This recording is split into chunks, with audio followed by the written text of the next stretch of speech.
You can't force people to read your content. You just can't.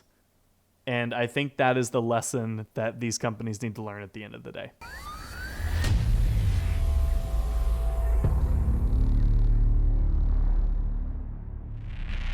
Hey guys, Rocket here.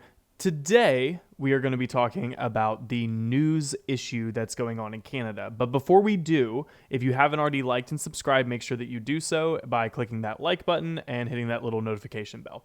All right, let's go ahead and jump into this week's episode. So, Canada has just signed a law this week that is demanding that Google and Facebook pays news publishers for the content that they are putting out onto their platforms. Now, this is a really strange law, and Australia did something like this similarly in 2021, and Facebook and Google said, you know what, we'll just let Australia do it. Now, Canada has decided we're also going to follow suit and do this 2 years later. The fear, I think, from Facebook and Google is that the United States will end up doing this as well. What I find interesting in all of this is that basically the government is trying to save these dying organizations that is the news today. Tucker Carlson is a great example in that he was the most watched person in news, not just at Fox, but like at any other persona. He was the most watched when he was at Fox, and that was like 30 million. His first Twitter video that he published out got like 100 million views. Like, the median of watching news at night has basically, it's just going away. It's going away, and government's having to step in to try to save news companies and, save that kind of business. It's not viable. It's not viable from the long term. The argument on the news side, I can somewhat see, but it doesn't really make sense to me. Like, the argument from the news side is that we're going to put all this content on your platform and elevate your platform so people come to it for information. That's not why people are coming to the platform, though. Like, in all honesty, people don't go... Like, Twitter is a great example, right? I go to Twitter for news all the time, but I don't necessarily read information from the latest news articles. I read the raw information coming from people that are actually there on the ground. I don't wait 3 hours for an official article to come out unless it's something very big that's happening and it's an ongoing thing. I'm not really reading the news articles unless I really need to verify some facts and some information. I'm just not. I'm watching it happen live when people are uploading things. That's the state of the news today. It's raw, it's unfiltered, and that's how a lot of people watch things that are currently going on, rather than, waiting until the next day to get an official report of what happened with all of the bias and everything else in it. It to me, it just seems like the news organizations are just...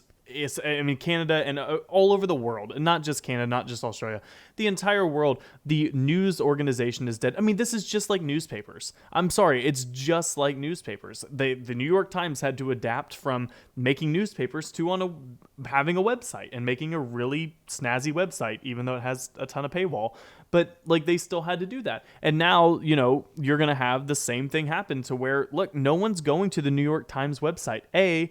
It costs money when I can get the exact same information for free on Facebook or Google. And B, you guys aren't writing anything that is relevant because that was all yesterday. I saw everything that happened. I was following. I watched the news report live. I watched the summary from someone. I watched a YouTube video. The journalism itself, and my personal opinion, has evolved today to be much more raw and with much less limitations that these news companies are putting out on themselves, really, more than anyone else. There's obviously certain things you can't talk about on air that you can talk about on social media, and I think that's another big issue, that they've backed themselves into this constraint of where I can't talk about certain things in my own mediums that I'm used to, but someone else who has, no income whatsoever can just go out there and post something and they get 10,000 more likes than, we could ever even hope to achieve. So I think it's a very interesting shift, and I think that the government is stepping in to try to save these news organizations when really, they just need to adapt and figure out a different source of revenue. Because to me, it's just like holding off, putting a wall up in front of water. Like, why? Eventually, that dam is going to burst and you're going to all be out of business anyway. The government's helping you out right now, but technology is going to continue to evolve. It's going to continue to push forward, and you guys are going to have to come up with other sources of revenue. The other thing outside of the money that really irks me about this is just the principle of it in general. So you have a platform just like the rest of us, and there's news, and then there's every other business that is out there that is trying to get likes and get attention on social media, because that's the medium that has to be on.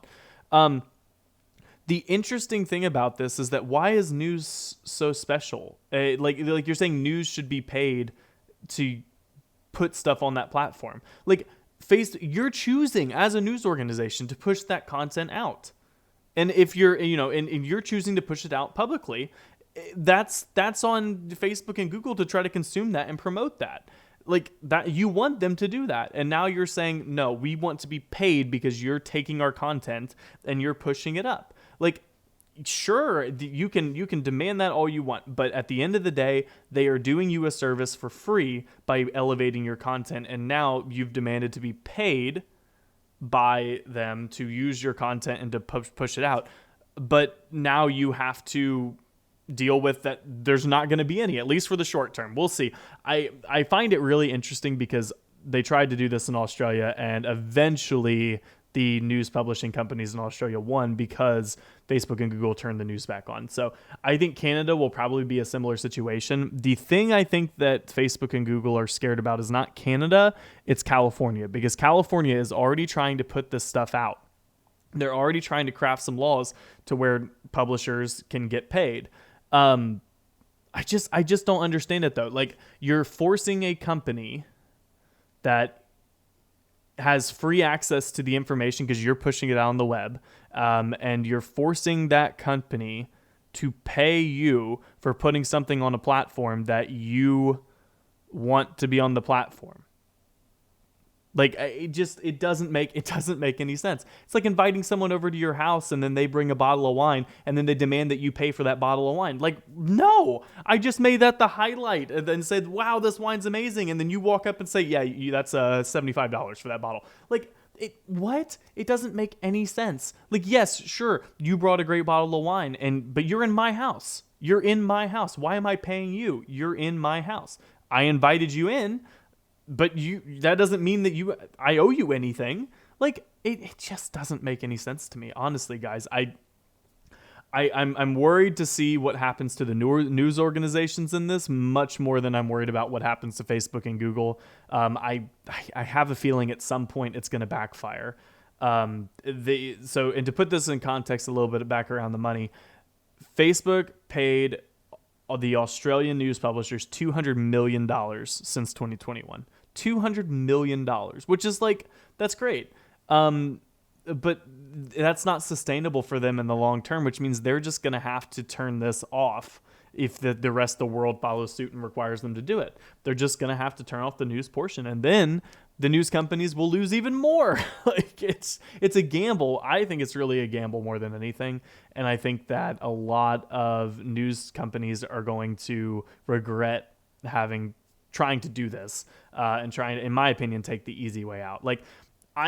If I had a business, I couldn't just go up and ask Facebook and Google, hey, I'm putting my content up here and it's really good content. I want you to pay me for it. No, if you're that good, become an influencer. Pick a persona and have that persona become an influencer for your company then. Do that. Why demand that your company, just because it's a news company, cool, I'm going to go form an LLC and say I'm, rocketnews.com, and now I demand that every single article that I put out there, you have to pay me for it. Anyone can do that. The amount of loopholes and stuff like this. Is it specific companies that are written into this law? Is it any company? It doesn't make any sense to me, and I side with Google and Facebook on this one wholeheartedly. I mean, these platforms are already monetized way more than I think anyone really intended for them to be.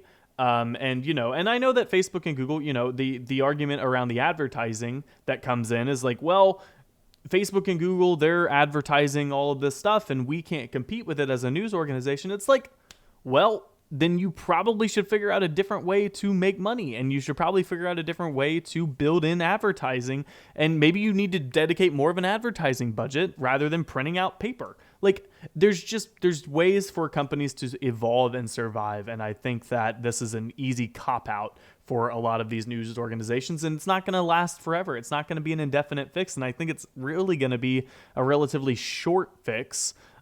Because as Facebook and Google grow more, and as other social media companies come into the picture, and Twitter and everything else, as these social media companies grow, news organizations are going to be pushed further and further away just because no one wants to read them anymore. You can't force people to read your content. You just can't. And I think that is the lesson that these companies need to learn at the end of the day. All right, guys. Well, until next time, this is Rocket, and I will see you guys later.